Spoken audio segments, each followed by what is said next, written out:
اعوذ باللہ من الشیطان الرجیم بسم اللہ الرحمن الرحیم الصلاۃ والسلام علیک یا سیدی یا رسول اللہ وعلی آلک و اصحابک یا سیدی یا حبیب اللہ۔ 18 رمضان المبارک 1442 ہجری، 1 مئی 2021 لاہور سے یہ الحمدللہ ہمارا 8واں پروگرام ہے بسلسلہ ان دو سوالات کے کہ کیا اللہ کی صفات مخلوقات میں ہو سکتی ہیں اور کیا مردے مدد کرتے ہیں۔ تو پچھلے جو بھی درس تھے ان کو جو بھی دوست سنتا چلا آ رہا ہے اور اگر وہ پچھلی باتیں ذہن میں رکھتے ہوئے آگے سنے گا تو انشاءاللہ بہتر فائدہ ملے گا۔ آئیے اب حضرت یوسف علیہ السلام کے جیل میں ان دنوں کا ذکر کرتے ہیں کہ جب وہ ملکہ کا واقعہ ہو چکا تھا، ملکہ نے آپ کو لبھانا چاہا اور آپ نے اس کی طرف رغبت نہ کی، پھر بعد میں آپ قید کر دیے گئے، اور قید میں جب مختلف قیدیوں کو پتہ چلا کہ جی آپ تو خوابوں کی تعبیر بتا سکتے ہیں، تو 2 قیدی تھے جنہوں نے سیدنا یوسف علیہ السلام کا مذاق اڑانا چاہا، معاذ اللہ استغفر اللہ، انہوں نے استہزاء کا ارادہ کیا، اور اب وہ اپنے اس ارادے سے جب سیدنا یوسف علیہ السلام کے پاس پہنچتے ہیں اور ان کو اپنا خواب سناتے ہیں، تو اب ہم اس واقعے کو قرآن پاک سے تلاوت کرتے ہیں۔ سورہ یوسف اور آیات ہیں 36 سے لے کے 41 تک، 12ویں سورت، آیت 36 سے 41۔ اعوذ باللہ من الشیطان الرجیم۔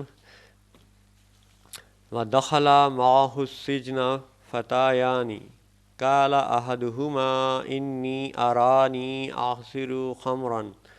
وقال الآخر إني أراني أحمل فوق رأسي خبزا تأكل الطير منه نبئنا بتأويله إنا نراك من المحسنين۔ اب یہاں پہ یہ 36 نمبر آیت مکمل ہوئی ہے، اور اس کا ترجمہ یہ ہے کہ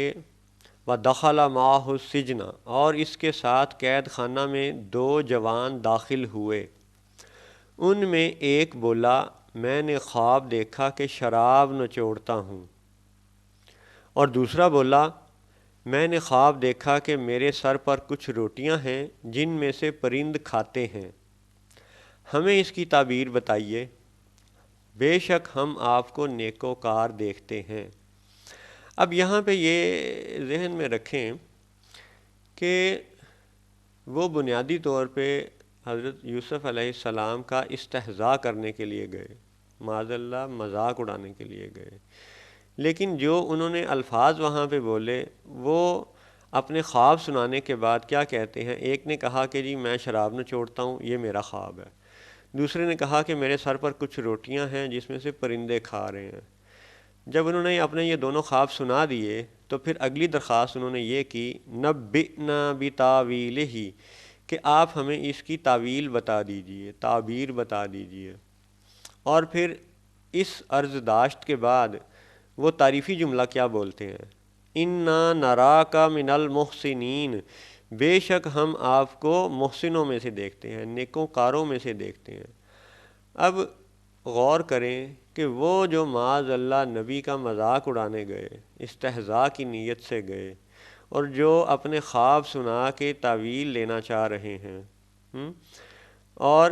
دل میں مذاق کی نیت ہے اور منہ پہ کیا ہے، اِنَّا نَرَاكَ مِنَ الْمُحْسِنِينَ، ہم تو آپ کو بڑا نیکوکار جانتے ہیں۔ تو یہی منافقوں کی نشانیوں میں سے ایک نشانی یہ بھی ہے،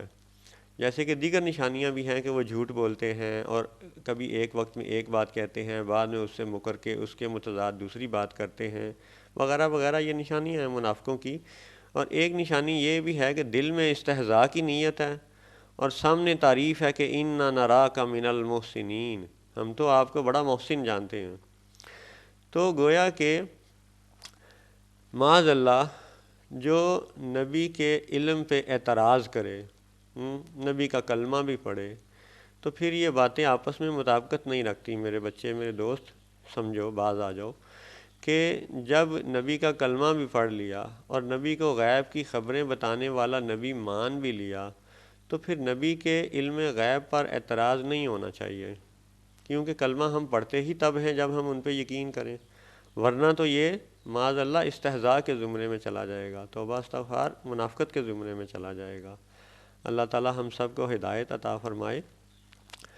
اب دوبارہ ان کا خواب سنیں کہ ایک نے شراب نچوڑنے کا ذکر کیا، دوسرے نے سر پہ روٹیوں کا ذکر کیا جس کو پرندے کھا رہے ہیں۔ اسی سورہ یوسف میں ہم پچھلے درس میں یہ بھی بات کر آئے کہ جب بادشاہ کا خواب سیدنا یوسف علیہ السلام کو سنایا گیا تو حضرت یوسف علیہ السلام نے فوراً اس خواب کی تعبیر بتا دی۔ وہ آپ کو یاد ہونا چاہیے کہ 7 موٹی گائیں، 7 دبلی گائیں، 7 ہری بالیاں، 7 خشک بالیاں، اس خواب کی تعبیر تو سیدنا یوسف علیہ السلام نے فوراً بتا دی، لیکن یہاں ان قیدیوں کے خواب کی تعبیر فوراً نہیں بتائی، بلکہ ان کو بیچ میں نصیحتیں شروع کر دیں، سمجھانا شروع کر دیا۔ کیونکہ آپ سرکار سیدنا یوسف علیہ السلام اللہ کے دیے ہوئے علم سے یہ جانتے تھے کہ یہ خواب انہوں نے نہیں دیکھا، یہ محض استہزاء کی نیت سے آئے ہیں۔ تو اس لیے حضرت یوسف علیہ السلام نے ان کو اچھا خاصا ایک طویل درس دیا، لمبی ایک یعنی نصیحتیں کیں سمجھانے کی نیت سے۔ اب وہ جو آیات ہیں کہ جس میں سیدنا یوسف علیہ السلام ان کو تعویل فوراً نہیں بتا رہے اور ان کو نصیحتیں کر رہے ہیں، اس سب کا مطلب یہ ہے کہ سیدنا یوسف علیہ السلام ان کو ابھی بھی سمجھا رہے ہیں کہ باز آ جاؤ، یہ جو تم مجھے جھوٹا خواب سنا رہے ہو، باز آ جاؤ۔ تو اب دیکھتے ہیں کہ حضرت یوسف علیہ السلام نے ان کو کیا جواب دیا، کیا نصیحتیں کیں، وہ نصیحتیں بھی ہم سنتے ہیں۔ اعوذ باللہ من الشیطان الرجیم، سورہ یوسف آیت نمبر 37 سے شروع کر رہے ہیں۔ اعوذ باللہ من الشیطان الرجیم۔ قال لا یاتیکما طعام ترزقانہ الا نباتکما بتاویلہ قبل ان یاتیکما ذالکما مما علمنی ربی انی ترکت ملت قوم لا یؤمنون باللہ وہم بالآخرۃ ہم کافرون واتبعت ملت آبائی ابراہیم و اسحاق و یعقوب ما کان لنا ان نشرک باللہ من شیء ذالک من فضل اللہ علینا وعلی الناس ولکن اکثر الناس لا یشکرون یا صاحبی السجن اارباب متفرقون خیر ام اللہ الواحد القہار ما تعبدون من دونہ الا اسماء سمیتموها انتم وآباؤکم ما انزل اللہ بها من سلطان ان الحکم الا للہ امر اللہ تعبدوا الا ایاہ ذالک الدین القیم ولکن اکثر الناس لا یعلمون۔ اب یہاں تک یہ آیت 40 مکمل ہوتی ہے، اور آپ اندازہ کریں کہ سیدنا یوسف علیہ السلام نے طویل بیان ان کو ارشاد فرمایا نصیحت کے انداز میں کہ ابھی بھی وہ سمجھ جائیں۔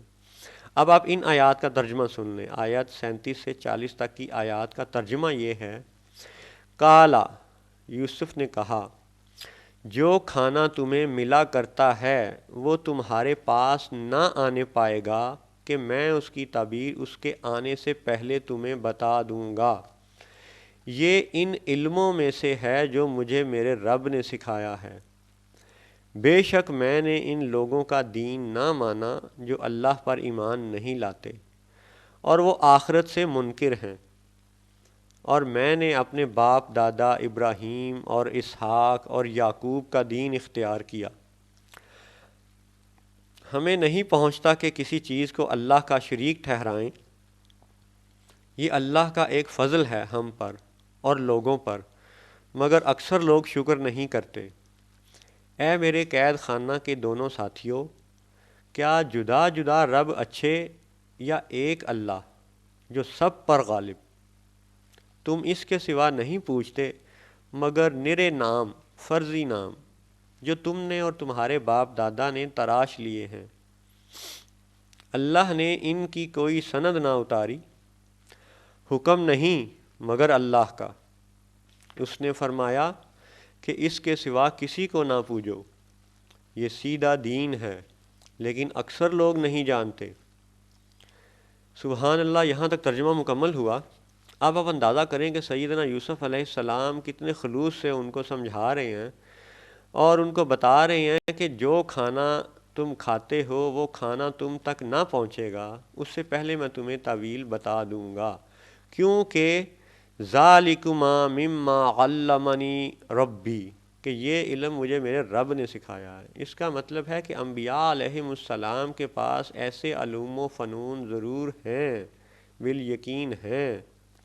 کہ جو براہ راست اللہ کی طرف سے انہیں ودیت کیے گئے ہیں، عطا کیے گئے ہیں، اور اس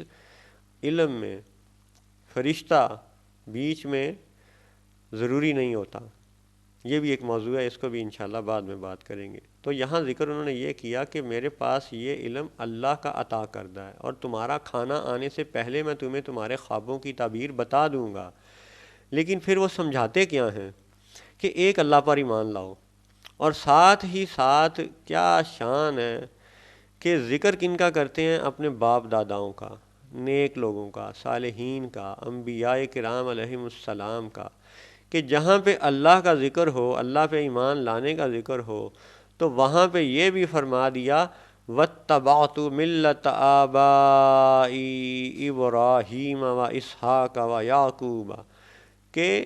یہ یوسف علیہ السلام کا وہی طریقہ ہے کہ جو باقی انبیاء علیہم السلام کا ہے، کہ جب اللہ کا ذکر کرنا ہے تو ساتھ صالحین و انبیاء کا ذکر لازم ہے، اور یہی ہمارا کلمہ ہے، اور یہی ہماری نماز ہے، اور یہی ہمارا قرآن ہے، اور یہی سورہ یوسف ہے،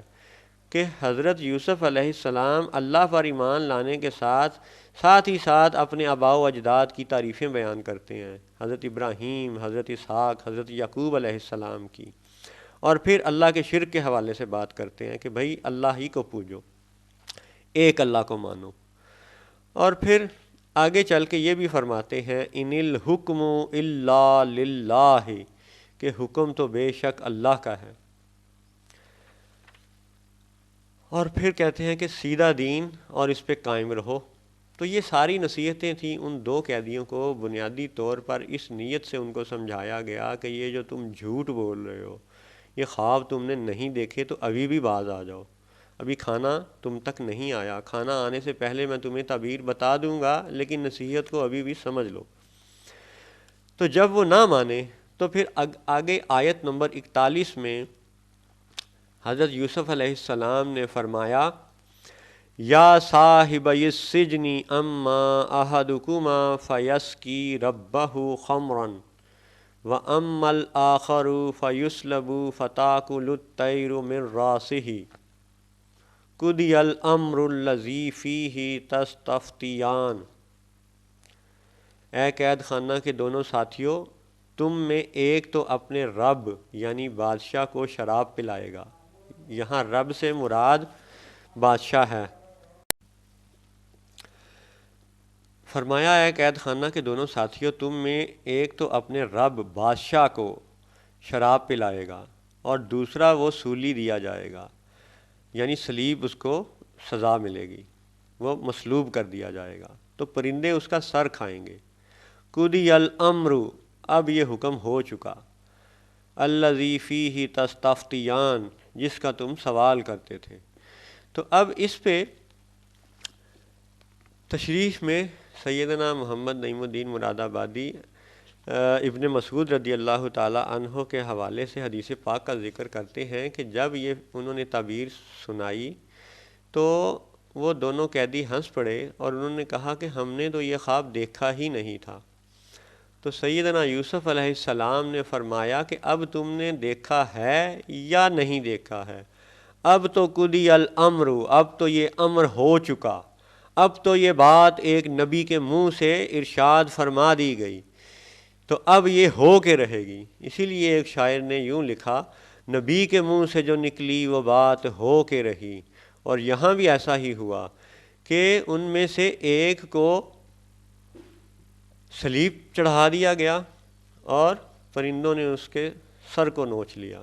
یعنی وہ مر گیا، موت کی سزا اس کو دے دی گئی، اور دوسرا جو ہے وہ بادشاہ کا مصاحب بن گیا اور بادشاہ کے دوبارہ سے وزیروں مشیروں میں داخل ہو گیا۔ اب یہاں بڑی ہی سمجھنے والی بات یہ ہے کہ پچھلے ہم نے جتنے بھی خواب سنے پڑھے دیکھے کتاب و سنت کے حوالے سے، کہ فرعون کا خواب مذکور ہوا پچھلے درس میں، پھر غیر مسلم بادشاہ کا خواب ہوا، پھر 2 نبیوں کے واقعات، سیدنا یوسف علیہ السلام، سیدنا یعقوب علیہ السلام، پھر سیدنا ابراہیم علیہ السلام، سیدنا اسماعیل علیہ السلام، تو یہ سب تو خواب تھے۔ اب وہاں بھی معاملہ یہ ہے کہ خواب ہونے کے باوجود لوگوں کی زندگی، موت، رزق، خوشی، غم، سفر، تقدیر، آنا جانا، ان سب باتوں سے خوابوں کا تعلق ہے، اور خواب نیند میں ہوتا ہے، اور نیند موت کی مثال ہے۔ لیکن ایک تو بات مشترکہ تھی کہ ان پچھلے سب خوابوں میں وہ خواب تو تھا نا، ایک چیز جسے خواب کہا جاتا ہے وہ تو تھا، خواب تو تھا، لیکن یہاں ان قیدیوں کے معاملے میں تو وہ خواب بھی نہیں تھا۔ یہ بڑی اہم بات ہے کہ وہ خواب بھی نہیں تھا، اور انہوں نے جب نبی کا استہزاء کی نیت سے جھوٹا خواب سنایا، اور جب سیدنا یوسف علیہ السلام نے لمبا چوڑا درس دے کے ان کو بھرپور سمجھانے کی کوشش کی کہ اب بھی موقع ہے، باز آ جاؤ، پیچھے ہٹ جاؤ، اپنے دجل سے، جھوٹ سے باز آ جاؤ، لیکن جب وہ باز نہ آئے تو پھر انہی کے اس جھوٹے خواب کے متعلق جب سیدنا یوسف علیہ السلام نے فیصلہ فرما دیا کہ ایک کو موت ہو جائے گی اور دوسرا بچ جائے گا، تو حقیقتاً ویسا ہی ہوا۔ اب اہم نقطہ یہ ہے کہ یہاں پہ تو خواب بھی نہیں تھا، لیکن حقیقت یہ ہوئی کہ قضی الامر، اب حکم ہو چکا۔ حالانکہ اسی سورہ یوسف میں سیدنا یوسف علیہ السلام خود فرما چکے ہیں کہ ان الحکم الا للہ، حکم تو اللہ کا ہے۔ اب دیکھیں کہ خواب بھی وجود میں نہیں ہے، خواب تھا ہی نہیں، خواب ان کو آیا ہی نہیں، لیکن سیدنا یوسف علیہ السلام نے جب حکم دے دیا، بات منہ سے ارشاد فرما دی، قضی الامر، تو اب حکم ہو چکا۔ حالانکہ حکم تو ان الحکم الا للہ، تو اب اس میں ہمارے دونوں سوالوں کا جواب آ گیا کہ کیا اللہ کی صفات مخلوقات میں ہو سکتی ہیں؟ بالیقین ہوتی ہیں، آگے بھی اس کا بیان آئے گا، لیکن یہاں سورہ یوسف کے حوالے سے سنیں، ان الحکم الا للہ، حکم بے شک اللہ کا ہے، لیکن یہاں تو حکم سیدنا یوسف علیہ السلام فرماتے ہیں، کیا فرماتے ہیں؟ کہ ایک کو زندگی مل جائے گی، ایک کو موت مل جائے گی، اور کہتے ہیں، فرماتے ہیں قضی الامر، اب حکم ہو چکا۔ تو حکم تو سیدنا یوسف علیہ السلام ارشاد فرما رہے ہیں، تو یہاں پہ تو کوئی وحی کا ذکر بھی نہیں ہے، نہ فرشتہ آیا، نہ اللہ کا حکم آیا۔ اس کا مطلب ہے کہ جو حکم سیدنا یوسف علیہ السلام نے ارشاد فرما دیا وہی اللہ کا حکم ہے۔ تو اب لطف کی بات یہ ہوئی کہ ہمارے دونوں سوالوں کا جواب اس میں آ گیا۔ ایک تو یہ کہ اللہ کی صفات کا مخلوقات میں ہونا ممکن ہے، اور اس بات کا ایک ثبوت سیدنا یوسف علیہ السلام کی ذات ہے، انہوں نے جو حکم دیا وہ پورا ہوا۔ اور کیا کہ مردے مدد کرتے ہیں؟ اب آپ پھر پچھلے سارے درس کو ذہن میں رکھیں کہ مردہ بھی ایک چیز ہے، مردے کی بھی ایک حقیقت ہے، خواب کی بھی ایک حقیقت ہے۔ احادیث کی جتنی بھی معروف کتب ہیں، صحیحین بھی ہیں، ان میں بھی خوابوں کے باقاعدہ باب باندھے گئے ہیں، پورا پورا چیپٹر خوابوں پہ بیان کیا گیا ہے۔ یعنی کہ قرآن و حدیث سے خواب کی اتنی اہمیت بیان کی گئی ہے کہ قرآن میں خواب کے کئی واقعات ہیں، احادیث میں تو یعنی یوں کہہ لیں کہ سینکڑوں کی تعداد میں حدیثیں ہیں، باقاعدہ ہر کتاب میں خواب کے نام پہ ایک چیپٹر، ایک باب مکمل کیا گیا۔ اس کا مطلب ہے کہ خواب بڑی ایک اہم چیز ہے، اور خواب نیند سے ہے، اور نیند موت کی مثال ہے۔ لیکن یہاں تو یہ شان ہے کہ خواب ہو یا نہ ہو، مردہ ہو یا نہ ہو، موت ہو یا نہ ہو، لیکن جو اللہ کے نبی فرما دیں وہ قضی الامر ہو جاتا ہے۔ اور اب اس قضی الامر کی اگلی دلیل بھی سورہ یوسف ہی میں یہ ہے کہ 12 نمبر سورت سورہ یوسف آیت نمبر 21 اور 22 کو آپ دیکھیں، اس میں اللہ تعالیٰ کا کیا ارشاد ہے۔ سیدنا یوسف علیہ السلام کی شان کو یوں بیان کیا گیا، اعوذ باللہ من الشیطان الرجیم، وَلَمَّا بَلَغَ أَشُدَّهُ آتَيْنَاهُ حُکْمًا وَعِلْمًا وَكَذَلِكَ نَجْزِي الْمُحْسِنِينَ، اور جب اپنی پوری قوت کو پہنچا ہم نے اسے حکم اور علم عطا فرمایا، اور ہم ایسا ہی صلہ دیتے ہیں محسنوں کو، نیکوں کو۔ اب یہاں دیکھیں کہ اللہ تعالیٰ خود احکم الحاکمین ہے، اور ارشاد کیا فرماتا ہے، آتیناہ حکما وعلما، ہم نے اسے حکم عطا فرمایا اور علم عطا فرمایا۔ اب ترتیب پہ ذرا غور کریں، حکم کا ذکر پہلے ہے، علم کا ذکر بعد میں ہے۔ علم کسی سبب کا علم ہو سکتا ہے، علم کسی چیز کا علم ہو سکتا ہے، علم کسی خواب کا علم ہو سکتا ہے، علم کسی بھی مخلوق کا علم ہو سکتا ہے، علم دنیا و مفیہا کی کسی چیز کا بھی علم ہو سکتا ہے، علم دنیا و آخرت کی کسی چیز کا علم ہو سکتا ہے، لیکن وہ علم ہے، کسی چیز سے متعلق ہے۔ اور حکم یہ ہے کہ کوئی چیز ہو یا نہ ہو، خواب ہو یا نہ ہو، لیکن جو حکم نبی ہو جاتا ہے وہ حکم الہی ہو جاتا ہے۔ اسی لیے اللہ تعالیٰ نے ارشاد فرمایا، آتیناہ حکما وعلما، ہم نے اسے حکم عطا فرمایا اور علم عطا فرمایا۔ اور پھر اللہ تعالیٰ خود یہ تعریف بیان فرماتا ہے، وَكَذَلِكَ نَجْزِي الْمُحْسِنِينَ، اور ہم ایسا ہی صلہ دیتے ہیں محسنین کو۔ سبحان اللہ وبحمدہ، سبحان اللہ العظیم۔ تو اب ان دونوں سوالوں کو پھر سوچیں کہ کیا اللہ کی صفات مخلوقات میں ہو سکتی ہیں؟ اللہ احکم الحاکمین ہے اور خود فرماتا ہے آتیناہ حکما وعلما، اور حکم پہلے عطا فرمایا گیا، علم بعد میں عطا فرمایا گیا۔ تو گویا کہ کوئی چیز ہو یا نہ ہو، جب اللہ کا نیک بندہ، محسن، صالحین، نبی جب وہ فرما دیتے ہیں تو وہ قضی الامر ہو جاتا ہے۔ اب اس امر و حکم کی شان کو مزید سمجھنے کے لیے ہم انشاءاللہ قرآن پاک میں سے مزید دیکھیں گے انشاءاللہ اللہ کے فضل و کرم سے کہ حکم کی شانیں قرآن پاک میں کہاں کہاں بیان کی گئی ہیں اور کس کس کے لیے بیان کی گئی ہیں، اور ان سب احکام الحاکمین میں سے، حکم والوں میں سے سب سے اعلیٰ درجہ کس کا ہے، یہ انشاءاللہ